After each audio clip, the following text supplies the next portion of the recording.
curso organizado conjuntamente entre la COADEM, que es la organización que genera la Federación de Colegios de Abogados, la Orden de Abogados de Brasil y las respectivas asociaciones federales de los países de abogados de los países de Paraguay y Uruguay. Bueno, desde COADEM quiero agradecer al Colegio de Abogados de Misiones, a la Federación y Orden de Abogados de Argentina, Paraguay, Brasil y Uruguay, quienes nuevamente ratificaron su compromiso con la integración y con la capacitación de los abogados del Mercosur, dando el impulso a este seminario, costeando el traslado y la estadía de los profesores que hoy nos honran con su visita.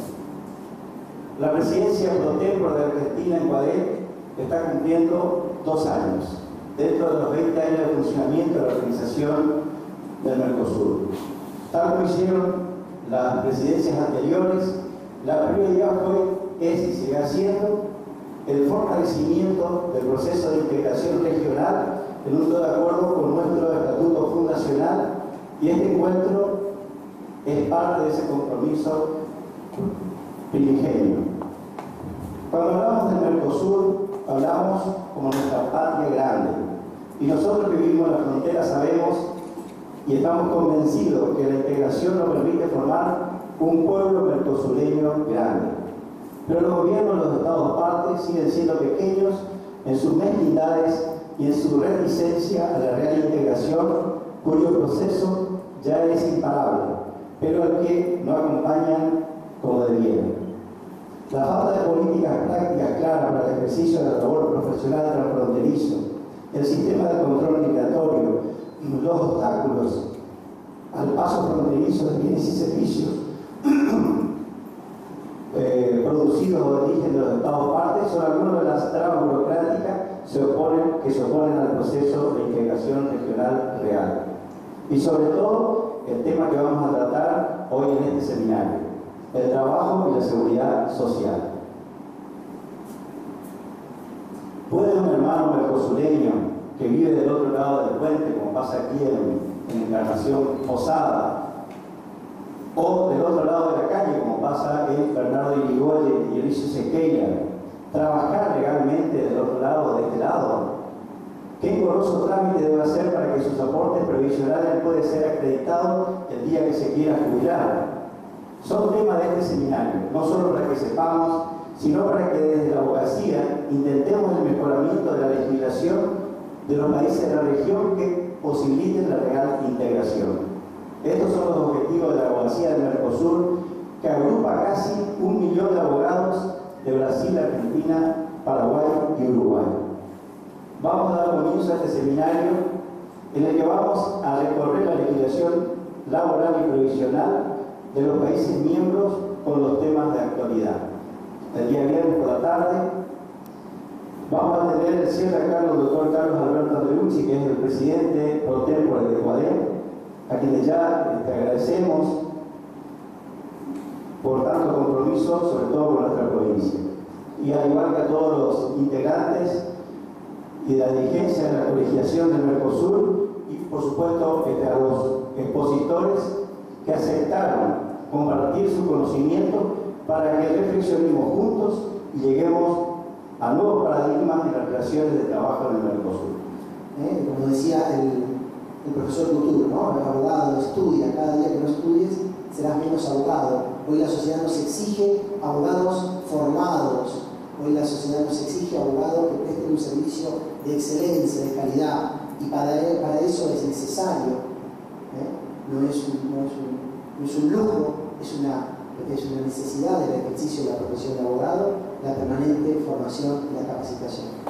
Hoy empezamos y la temática va a ser la siguiente, o sea, el doctor en representación de Argentina va a hablar de derecho laboral, la doctora Basterra después de derecho previsional. Más o menos una hora y media, 2 horas cada uno. A la tarde seguimos con el profesor Patri Roche y la doctora Manuela Godoy, que son representantes de Brasil. A partir de las 3:30 más o menos vamos a tratar de fijar este tema de la siesta, por ahí la organización desde Buenos Buenos Aires, de otro lado, no lo tienen en cuenta. Así que 3:30 yo creo que vamos a estar bien, digamos, para comenzar hoy, a la tarde. Mañana a la mañana va a estar el doctor González de Paraguay, Robert González, está hablando, digamos, de todo lo que es la legislación de Paraguay de la mañana, y a la tarde tendría que estar los uruguayos, pero lastimosamente por un problema de último momento no van a poder estar. Esta mañana hemos decidido, porque el doctor Carlos Leuchi llega esta noche, y mañana va a ser un cierre con todo lo que es la legislación integral, digamos, del Mercosur, que va a ser muy provechoso. Pero con una excelente, buena voluntad del doctor Ormaro, mañana también, digamos, antes de la exposición del doctor Leuchi, va a hablar específicamente de la nueva ley de riesgo del trabajo, la reforma de la ley de riesgo del trabajo, una exposición de 1 hora y media aproximadamente, que inclusive está recorriendo el país, digamos, dando esta disertación específicamente. Entonces, inclusive hoy reformuló su exposición para dejar todo lo que es el accidente de trabajo para el día viernes, que también empezaremos más o menos 3:30, 4 de la tarde. Buenos días a todos, muchas gracias a la Academia, al Colegio de Abogados de la primera circunscripción por invitarnos a participar del seminario. Yo voy a intentar, como bien decía el doctor, reformular el orden que tenía previsto para dejar el tema de los accidentes y la enfermedad del trabajo, que es un tema de suma actualidad, por la reforma que se sancionara el año pasado, a fines del año pasado, en la ley 26.773, que ha venido, como ustedes saben, a reformar el régimen originario del riesgo de trabajo, que estaba vigente mediante la ley 24.557, ley de riesgo de trabajo. Sin dejar de advertir también que el Poder Ejecutivo se encuentra abocado muy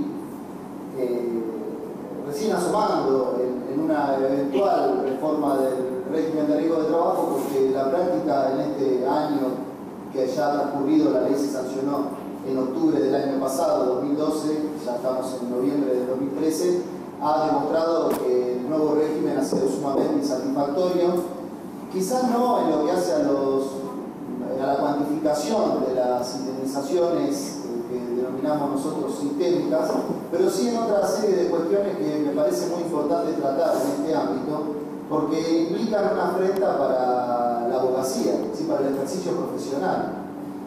Y esto lo traigo a colación al inicio para demostrar la importancia de este tema, sin perjuicio de que la voy a abordar íntegramente al final, el día de mañana.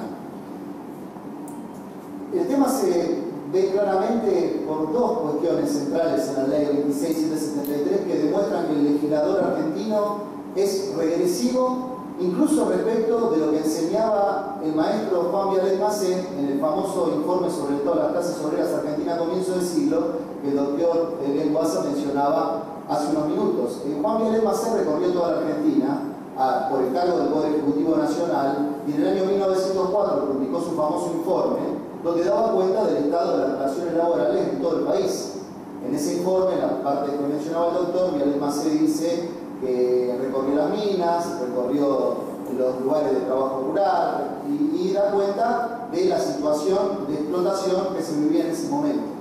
Sin embargo, Vialet Macé también explica ahí que el Código Civil argentino, redactado por Vélez Arfield y vigente a la época en que él redacta su famoso informe, reitero, año 1904, era autosuficiente para encontrar allí, y lo digo solamente a título de ejemplo, una reparación plena de todo daño que sufra una persona que se desempeñe en relación de dependencia para otro, ¿sí?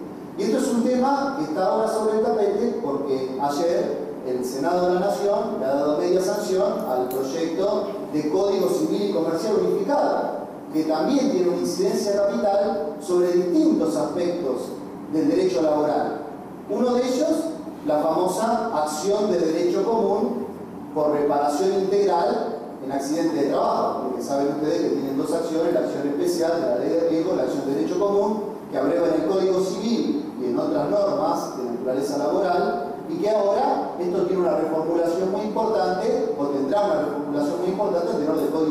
Comercial Unificado. Es el Código Civil y Comercial Unificado que también tiene incidencia sobre ciertas cuestiones, por ejemplo, el derecho a los viajantes de comercio.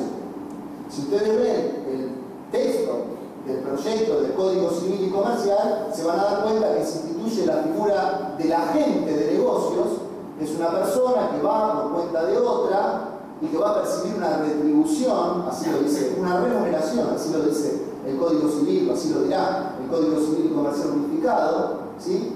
Corriendo con el riesgo, esto que la ley de viajantes sería el empleador, percibiendo una comisión. Entonces el código en determinadas parcelas demuestra una deslaboralización que es llamativa y hay que tenerla en cuenta. Y en estos foros de derecho del trabajo tenemos que prestar especial atención sobre estas cuestiones. Ven ustedes, por ejemplo, que se establece en el proyecto del Código Civil y Comercial Unificado que la prescripción para una acción por responsabilidad civil son 3 años y para una acción de responsabilidad laboral van a ser de 2 años. Es un plazo de prescripción peyorativo con respecto a los derechos de los trabajadores que, como viene explicando la Corte desde la causa Bisotti con AMSA de la primavera del 2004, es sujeto de preferente tutela constitucional. Lógicamente que la comisión de 80 juristas importantes del país que han redactado el proyecto del Código Civil y Comercial Unificado no han intervenido laboralistas que tengan en cuenta la problemática y el estado de la jurisprudencia actual de la Corte Suprema de Justicia de la Nación, que implica la imposibilidad de retrogradar en la protección. Y sobre esto me voy a explayar también en este inicio, porque la Corte ha dicho que el llamado principio de progresividad es un principio arquitectónico del derecho nacional e internacional. A la luz de este principio de progresividad no pueden las normas, no puede el legislador, tampoco puede el juez, ¿sí?, retrogradar en la protección alcanzada para determinado sector de la sociedad, en este caso los trabajadores. Entonces, estamos en estas cuestiones de suma actualidad, y decía yo, también en el quehacer abogadil. ¿Por qué? Porque vean ustedes que el legislador de la 26773 quita del fuero laboral las acciones por reparación plena y dice que si uno quiere iniciar una acción por reparación plena tiene que ir a la justicia civil. Se quita del juez especializado, de este juez especializado que es una garantía en los tratados y convenios internacionales. Vean que, y entrando en esta dimensión internacional de los derechos, la Carta Internacional Americana de Garantías Sociales de Bogotá establece como un derecho de mínima, artículo 36 de la Carta, la intervención de justicia especializada para dirimir los conflictos de naturaleza laboral. Todo conflicto basado o que tenga por fuente una relación laboral es un conflicto de naturaleza laboral más allá de la norma que venga en auxilio de la persona dañada en su persona, dañada en su patrimonio, despedida, ¿sí? Es independiente la norma que venga en auxilio de esa persona del hecho fundante de la acción. Y el hecho fundante de la acción, siempre que exista una relación laboral, una relación de dependencia, va a ser justamente el derecho del trabajo. Vean que la ley 26773 no se conforma con remitir esto a la justicia civil, sino que también nos impone a los abogados, entre otras cosas, la prohibición del pacto de quota litis como una forma de amedrentar a la persona y al profesional que ose por procurar una reparación plena. Y vuelvo a Vialet Macé. Vialet Macé, en el año 1904, enseñaba que el derecho a una reparación plena surge íncito del artículo 19 de la Constitución Nacional. Es decir, Vialet Macé, hace más de un siglo, comprendía que existe una dimensión constitucional del derecho y que el artículo 19 de la Constitución Nacional, al establecer el famoso alterum non laedere del derecho romano, es decir, la prohibición de dañar los derechos de un tercero, está imponiendo, frente al daño efectivamente ocurrido, que tenga que existir una reparación. Y no puede existir una reparación constitucionalmente justa si esa reparación no solventa la integralidad de ese daño padecido. Esto lo explicaba Viallet Macé en 1904 en el informe que redactara. Viallet Macé era abogado, ingeniero y médico, ¿sí? Fue el primer profesor de Derecho Social en América. Entonces decía, pacto de cuota litis, provisión del pacto de cuota litis. Pero hay más. En la acción que establece la ley 26773, el legislador le dice al abogado: si usted intenta una acción por reparación plena, y la acción esa prospera por 100.000 pesos, pero la tarifa hubiese prosperado por 90.000 pesos, a usted no le voy a regular el horario sobre los 100.000 pesos por los cuales prosperó la acción que usted intentó, que usted realizó y en la que usted tuvo éxito, sino que le voy a regular horarios tomando como base la diferencia. Entonces esa regulación de horarios va a ser realizada sobre los 10.000 pesos, que es la diferencia entre la tarifa y la acción por reparación plena. Esto es un ataque frontal directo a la abogacía. Es un ataque frontal directo, sin cortapisas, sin media tinta, al ejercicio profesional. ¿Sí? Por eso es importante que en estos foros nos hagamos cargo de esto y analicemos, y que lo tengamos en cuenta, y que frente al Congreso de la Nación o al Poder Ejecutivo pugnemos por la derogación de estas leyes que son absolutamente retrógradas. ¿Sí? Bueno, este entonces es el estado de situación, no porque en todos los órdenes se dé este mismo estado de situación, sino por la razón que explicaba el presidente del colegio. Los abogados tenemos que ser inconformistas y tenemos que denunciar los atropellos respecto de nuestra profesión y respecto de los litigantes cuyos derechos defendemos. ¿Sí? Lógicamente que hay otra serie de cuestiones donde el legislador sí ha sido coherente con el principio de progresividad y ha avanzado en la tutela de los derechos. Hace poco estuve en una jornada en la ciudad de Necochea analizando el nuevo estatuto sobre el personal de casas particulares, el nuevo estatuto sobre el trabajo rural, y son dos ámbitos, dos grandes bolsones del derecho del trabajo, donde la protección que reclama el artículo 14 bis de la Constitución estaba objetivamente ausente. El legislador, en estas dos leyes, en estos dos nuevos estatutos, viene a remediar o intentar remediar de cierta forma estas cuestiones que requerían urgente auxilio del legislador, sin perjuicio de que ya el juez, tomando como base todos estos instrumentos internacionales a los que ahora me voy a referir, ya tenía las herramientas, por vía de las declaraciones de inconstitucionalidad o de inconvencionalidad de los estatutos que estaban vigentes hasta la sanción de los nuevos, para efectivamente otorgar la tutela de los derechos a los trabajadores que se desempeñaban en esas áreas. Reitero, vía declaraciones de inconstitucionalidad o de inconvencionalidad de los estatutos vigentes hasta entonces. Pienso yo entonces que para ejercer una buena técnica de la litigación, y así voy a denominarlo, es necesario romper moldes, romper ataduras que nos vienen dadas desde la facultad. En la facultad nos enseñan con la famosa, y apenas ingresamos en Teoría General del Derecho, con la famosa pirámide de Kelsen.